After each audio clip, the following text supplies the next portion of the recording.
The Fat Controller's Engines. One evening, Thomas brought his last train to the junction. He went for a drink. "I'm going to the big station," he said to Percy and Toby. "So are we," they answered. "Do you know," Percy went on, "I think something's up." Toby looked at the sky. "Where?" "Down here, silly," laughed Thomas. "How," asked Toby reasonably, "can something be up when it's down?" "Look," said Thomas excitedly, "look." 7 engines from the other railway were coming along the line.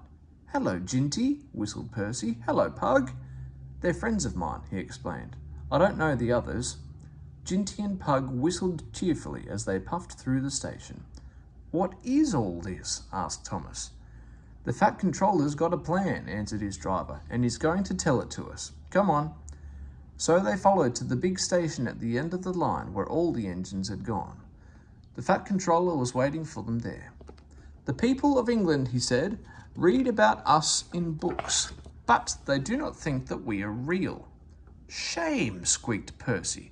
The Fat Controller glared. Percy subsided.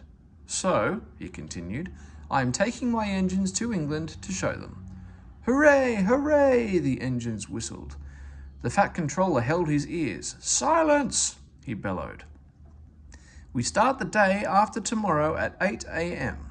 Meanwhile, as these engines have kindly come from the other railway to take your place, you will show them your work tomorrow." Next day, as Annie and Clarabel were going to England too, Thomas and Ginty practiced with some other coaches. Thomas was excited. He began boasting about his race with Bertie. "I whooshed through the tunnel and stopped an inch from the buffers, like this."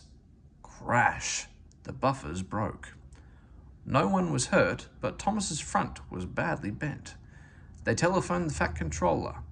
"I'll send up some men," he said, "but if they can't mend Thomas in time, we'll go to England without him."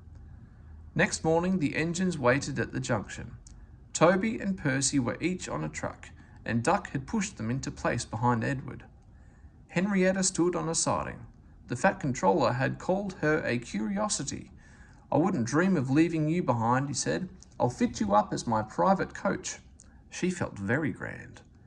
Gordon, James, and Henry were in front. They whistled impatiently. The Fat Controller paced the platform. He looked at his watch. 1 minute more," he said, turning to the guard. "Peep, peep, peep," whistled Thomas and panted into the station. Annie and Clarabel twittered anxiously.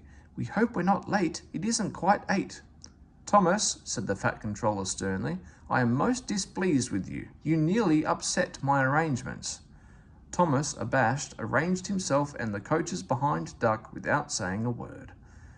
The Fat Controller climbed into Henrietta. The guard blew his whistle and waved his flag. The engines whistled, "Look out, England, here we come," and the cavalcade puffed off. The engines stood side by side in a big, airy shed. Hundreds of people came to see them and climbed in and out of their cabs every day.